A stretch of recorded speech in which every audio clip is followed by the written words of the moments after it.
I had built a life with my own hands, a kitchen, a business, a family. He didn't just ask for my money. He asked me to dismantle my life brick by brick and hand him the rubble for a lie wrapped in a doctor's stamp. My name is Chenier, and this is my story. The sound of the generator outside was the only sound in our compound that night, a constant, grumbling reminder of a life perpetually on the edge. I was balancing the accounts from a small naming ceremony I'd catered, the smell of jollof rice and fried plantains still clinging to my skin. Obina came in, and the air changed. It wasn't just the weight in his steps, it was the silence that clung to him. A thick, cold fog. He didn't greet me. He just stood by the door of our bedroom, the yellow bulb light carving deep shadows into a face that had lost its light. "Nay," he said, my name a whisper that seemed to cost him dearly. "We need to talk." What followed wasn't just a conversation, it was a meticulously staged demolition. The brown envelope wasn't just any envelope, it was crisp, official, smelling faintly of antiseptic and bureaucracy. The papers he spread on our faded bedspread were a terrifying collage of modern hieroglyphics. There were grainy ultrasound images with angry, circled masses. There were pathology reports with stamped seals from a private hospital in Victoria Island. Words like carcinoma, stage 3 cancer, locally advanced, metastasis suspected, leaping off the page. And there, in a doctor's rushed scrawl, the verdict. Aggressive treatment advised. Urgent referral for specialist intervention overseas recommended. And his performance was Oscar-worthy. He explained each term with a trembling voice, a man trying to be brave while deciphering his own death sentence. He showed me a printed brochure for a world-class oncology centre in New Delhi with pictures of smiling doctors and serene recovery gardens. The cost was outlined in brutal clarity, 50 million naira. For surgery, chemotherapy, and a chance in India. The doctors here, they say maybe 6 months, he choked out, finally breaking down. But in India, nay, they have machines that can see the devil and drugs that can chase it away. I don't want to die. I don't want to leave you and the children. I held him as his body racked with sobs that felt so genuine. In that moment, I wasn't just a wife, I felt like a life raft for a drowning man. The fear was a living thing in my belly. Our youngest, Chidi, was only 4. Who would teach him to ride a bicycle? Who would walk our daughter, Amara, down the aisle? The future I'd fought so hard to build the catering business I'd started from a single pot. The vans I'd bought after countless sleepless nights suddenly felt like a beautiful, fragile sandcastle before a tidal wave. That night, after he slept, I went into the bathroom. I looked at myself in the mirror. I touched my hair, and something told me if he will lose his hair, he will not be alone. The next morning, I went to the salon. When the clippers touched my head, I started shaking. Hair fell on the floor like dry leaves. I cried, not because I was ugly, but because I was scared. Scared of waking up one day and Obinna would be gone. When I got home bald, he cried. He hugged me and said, "You are my strength. You are my life." People praised me. They said, "This is real love." But they didn't know love was about to ruin me. Shaving my head was the first, easiest sacrifice. The real war was financial. I am a caterer. Not rich, but hard-working. I had 3 delivery vans, a catering shop in Surulere, equipment, savings, small investments. I sold everything. I sold the vans one after the other. I leased the shop. It wasn't enough. My 3 delivery vans weren't just vehicles. They were Cinyere's kitchen on wheels. Each had my logo, a proud, steaming pot.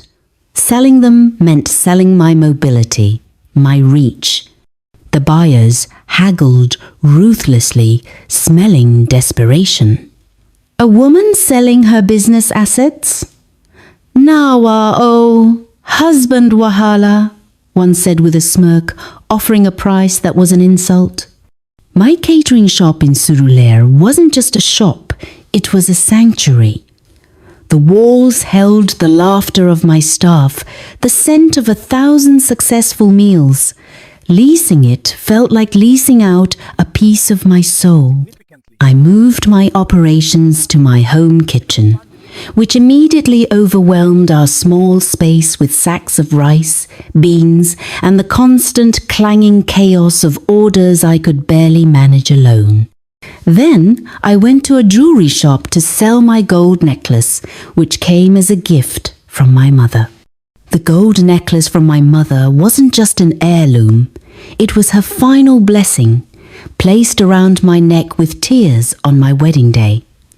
The pawnshop man's fingers were stained with tobacco as he weighed it. "Good quality," he muttered, naming a figure that made me weep right there on the stained counter. He didn't care. "Madam, you want sell? Abby, you know want sell?"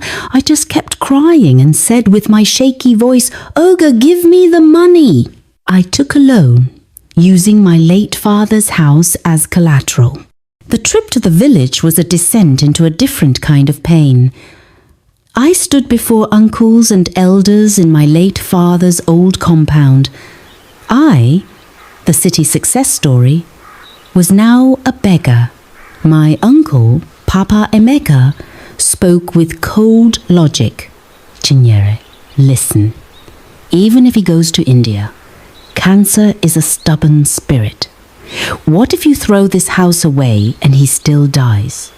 You and your children will be ghosts, with no home here and no home in Lagos." My siblings shouted. They said, "Don't do this. What if he dies? You will lose everything." I told them one thing. What is a house if my husband is in the grave? They kept quiet. I continued.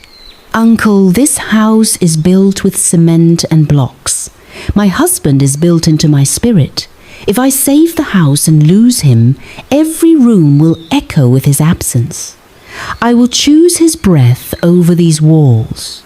My reply came from a place deeper than logic, a place carved by vows and shared dreams. The silence that followed was heavy with disapproval, but they saw the unshakable fire in my sunken eyes. I got the loan. The signing ceremony felt like a funeral for my father's legacy. When I finally raised the money, I counted it with shaking hands. 50 million naira, cash. I gave it to Obinna. He held the money. He knelt down. He cried like a baby. He said, "Ne, you have saved my life. I will worship you forever." Those words still echo in my head. He traveled to India with his brother Austin. I stayed back with the children. Loans to pay, debts everywhere. But before he left for India, it was a surreal parade of false hope. Neighbors came to pray. The pastor anointed him with oil. Obinna looked the part gaunt, draped in a simple jersey, forcing a brave smile. He hugged the children so tightly it made me nervous. "Daddy is going to get better. he whispered to them, and the lie was so beautiful that it shattered me. For 3 months, I lived on video calls. The backdrop was always a sterile beige wall, he said, was his hospital room. He'd be in a pale blue gown. Sometimes he'd have a bandage on his arm from the chemotherapy. He grew thinner. His voice became a rasp. "The treatment is strong, ne?" He'd cough. "But the doctors are happy." Austin would occasionally appear, looking somber, confirming the grim details. They build a cathedral of lies, brick by brick. Meanwhile, my world crumbled. Debtors called at dawn. The children's school fees were unpaid. I and my 3 children, aged 10, 8 and 6 years old, existed on Gary and sometimes leftover food from events, my bald head a source of pitying stares in the market. "See that woman?" people would whisper. "Her husband is dying in India. She sold everything." I wore their pity like a cloak of honor. It was proof of my love, my fidelity in the fire. The silence, when it came, was a different kind of sound, a high-pitched ringing in the emptiness. 1 week of unanswered calls became a tight knot in my chest. 2 weeks, and the knot became a black hole. I called the number for the hospital in India from the brochure. The woman who answered had a bored, clipped English accent. I gave her "Obinna Okoro." I heard the clacking of keys. "No patient by that name is registered here, madam." Maybe under a different spelling? Okoro Obinna. Cancer treatment. "We have no record. Are you sure it was this hospital?" The phone slipped from my hand. The world didn't just go dark, it dissolved. I was atoms scattered in a void. The next few days were a blur of instinctual motion. I would get up, make breakfast for the children, send them to school, and then my body would lead me out the door, walking with no destination. I was a ghost in my own life. Clad in a faded wrapper, my scalp gathering dust under the relentless Lagos sun. The day I saw him, the air was thick with diesel fumes and impending rain. I was standing near a fancy boutique in Ikeya, looking at nothing. The black G-Wagon was so polished it reflected the grey sky like a dark mirror. It glided past, then slowed. My eyes, empty as they were, registered the vanity plate, OB1GWAG. My heart, which I thought had turned to stone, gave a single painful lurch. The window slid down, and there he was. Not the gaunt ghost from my video calls, but a man bursting with health. His skin was moisturized and glowing, his cheeks full. He wore a simple but expensive-looking white linen shirt, and he was laughing, turning to say something to the woman in the passenger seat. Recognition was a physical collision. His laughter died. His eyes, those eyes I'd cried into, widened in pure, unadulterated shock. He saw the hollowed-out version of the wife he'd left behind. My patchy hair like a neglected field, my eyes like 2 burnt holes in a blanket, my worn slippers revealing cracked heels coated in Lagos red earth. He said something to the woman, then stepped out. He didn't stumble or look afraid. He moved with a new, entitled calm. The scent of his cologne, something foreign and woody, hit me, a smell of a life I'd paid for but wasn't living. I was still in disbelief and looking at him with shock. Then just when I opened my mouth to ask where he has been, just then he cut me off and said, "Nah. Lower your voice. Don't embarrass me here." His words were so absurd, they almost made me laugh. Embarrass him? I was a monument to his betrayal, standing in the dust. My question was a dry leaf scraping out of my throat. "You are alive? You are in Lagos?" He sighed, the long-suffering sigh of a man dealing with an irrational nuisance, and then he dismantled my universe. I never had cancer. He explained it like a business strategy, a bad property deal, debts to big boys who threatened to break his legs. He needed a clean break, a fresh capital injection. "If I told you the truth, would you have sold your vans? Your shop? Would you have begged in the village?" he asked, not with shame, but with a twisted, pragmatic pride. "You are too careful.